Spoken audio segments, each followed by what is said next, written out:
오늘도 저희 영혼의 쉼터에 오신 여러분을 사랑하고 축복합니다. 날씨가 많이 추워졌어요. 건강에 더욱더 유의하시기 바랍니다. 시편 54편은 사무엘상 23장 14절로 29절을 배경으로 합니다. 아마도 시편 54편은 다윗의 생애 가운데 가장 절박한 위기 상황 가운데서 쓰여진 시편일 것입니다. 그가 십강야라는 곳에 숲을 속에 숨어 있을 때 그곳에 사는 어떤 사람이 사울 왕에게 몰래 일러 바칩니다. 그래서 사울이 많은 군사를 거느리고 다윗이 숨어 있는 곳을 포위했어요. 이제 다윗의 목숨은 꼼짝없이 죽을 일만 남아있는 풍전등화 같은 신세였습니다. 그러할 때 다윗은 오늘 본문 1절처럼 하나님이여 주의 이름으로 나를 구원하시고 주의 힘으로 나를 변호하소서라고 간구하는 것입니다. 그렇게 기도할 때 사람은 상상할 수 없는 일이 벌어집니다. 이것이 기도하는 사람에게 급하게 응답하시는 하나님의 일하심이에요. 사울이 다윗을 붙잡으려 하는데 사울의 부하 병사가 허겁지겁 달려와 왕이시여 급히 오소서 블레셋 사람들이 쳐들어왔습니다 라고 말하는 것입니다. 이에 사울 왕이 크게 놀라서 다 잡았던 다윗을 포기하고 급하게 돌아갔고 다윗은 그야말로 구사일생으로 살아난 사건이에요. 이처럼 다윗은 사람들의 배신과 모함 때문에 죽을 고비를 많이 겪었습니다. 그럴 때마다 다윗은 이제까지도 지켜주셨던 하나님께서 도와주실 것을 믿음으로 확신합니다. 이러한 다윗의 믿음을 근거로 우리가 얻을 수 있는 교훈은 첫 번째는 하나님은 우리를 도와주시는 변호인이 되신다고 하십니다. 다윗은 지금 계속해서 억울한 일을 당하고 있어요. 자기는 남에게 아무런 잘못도 안 했고 상대방에게 해를 끼치지도 않았지만 상대방은 자기 이익을 위해서 다윗을 죽이려고 합니다. 이런 상황에서 다윗이 의지할 곳은 오직 하나님뿐이므로 도와달라고 기도하는 것은 공의로우신 하나님께서 자기의 억울함을 풀어주실 것으로 믿기 때문이에요. 두 번째는 감사의 행동은 예배의 모습에서 나타난다고 하십니다. 다윗은 억울함을 하나님이 풀어주실 것을 감사하는 고백을 통해 확신합니다. 이렇게 진정으로 감사하는 모습은 하나님께 드리는 예배에서 나타납니다.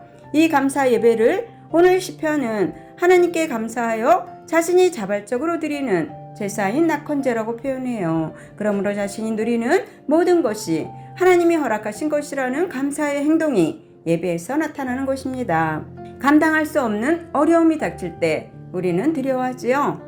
두려움은 사람의 시야를 좁히고 좁아진 시선은 우리를 고통스러운 현실 안에 묶어서 아무것도 하지 못하는 비참하고 약한 모습만 보게 할 것입니다. 이런 두려움에서 벗어나는 길은 오직 믿음으로 하나님을 바라보는 것입니다. 하나님을 바라보지 못하게 하는 두려움이나 하나님을 생각하지 못하게 하는 염려에서 하나님을 의지하는 믿음으로 벗어나야 합니다. 1절에서 다윗은 하나님에게 간절히 도움을 청합니다. 고통과 어려움을 당하게 되면 사람들은 어느 것이라도 도움이 될 만한 것을 붙들려고 하게 됩니다. 그것이 사람이나 어떤 힘일 수도 있어요. 그러나 다윗은 오직 하나님만 바라보고 주의 이름으로 도와달라고 기도합니다. 여기서 주의 이름으로라는 말의 의미는 하나님의 임재와 하나님의 절대적인 권세를 가리키며 하나님만이 자기를 구원하시는 분이며 변호하는 분이며 기도에 응답하는 분이심을 믿고 고백하는 것입니다.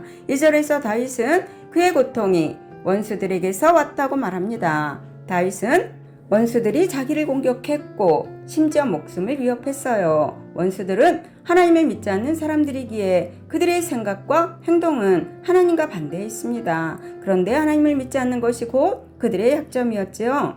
하나님을 믿지 않는 사람은 하나님의 도움을 받지 못하기 때문에 오히려 하나님을 거스르는 악인들에게는 무서운 심판만이 기다리고 있습니다. 4절에서 다윗은 자신이 누구인지 정체성을 확인합니다. 그는 하나님과 함께하는 사람이에요. 그래서 하나님은 그를 도우셨고 원수들이 빼앗으려고 하는 그의 생명을 하나님이 붙잡고 있습니다. 그러므로 그 누구도 하나님의 손에서 그를 빼앗아갈 수가 없어요. 다윗도 처음에는 자기를 둘러싼 원수들을 보고 두려움에 떨었습니다. 연약한 그의 눈에 포악한 원수들만 보였기 때문입니다. 그러나 이제는 그의 눈에 자기를 붙잡고 계시는 하나님이 보이기 시작합니다.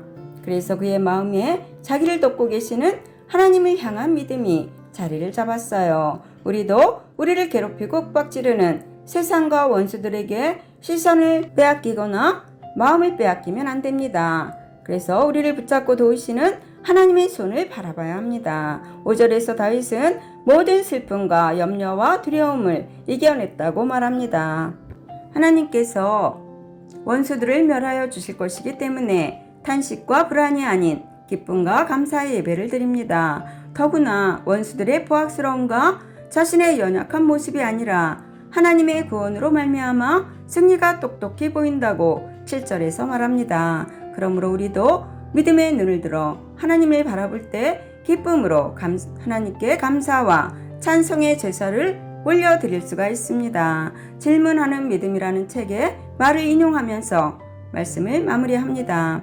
우리 인생에는 아무리 노력해도 할 수 없는 일들이 분명히 존재합니다. 예를 들어 내가 120살까지 살고 싶다고 해서 살 수 있는 것이 아닙니다. 왜냐하면 인간의 수명과 늙는 것은 인간이 할 수 있는 것이 아니라 그것들은 하나님의 손에 달려있기 때문이에요. 그렇게 할 수 있는 일과 할 수 없는 두 개의 일이 있습니다. 내가 할 수 있는 일은 그냥 하면 됩니다. 그러나 반대로 할 수 없는 일은 아무리 노력해도 할 수가 없어요. 안 되는 일을 해보려고 애를 쓰고 염려하고 계십니까?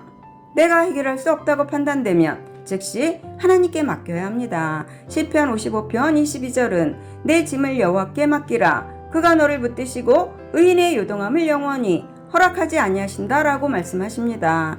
결론입니다. 인생을 살다 보면 악한 사람들로부터 무고한 고통을 당하기도 합니다. 그러나 하나님을 향한 참된 믿음은 이러한 상황에도 모든 것을 주관하시며 당신을 예배하는 백성을 도우실 하나님을 신뢰하고 기다리는 믿음이에요. 그러할 때 우리를 덮치는 억울함과 어두움은 물러가게 될 것이며 우리 입에서는 감사와 찬양으로 하나님을 경배하게 될 것입니다. 영혼의 쉼터를 사랑하시는 여러분들이 어떠한 어려움에 처해 있더라도 도우시는 하나님을 바라보며 날마다 승리하시는 여러분들이 되시기를 예수님의 이름으로 축원합니다. 아멘. 감사합니다.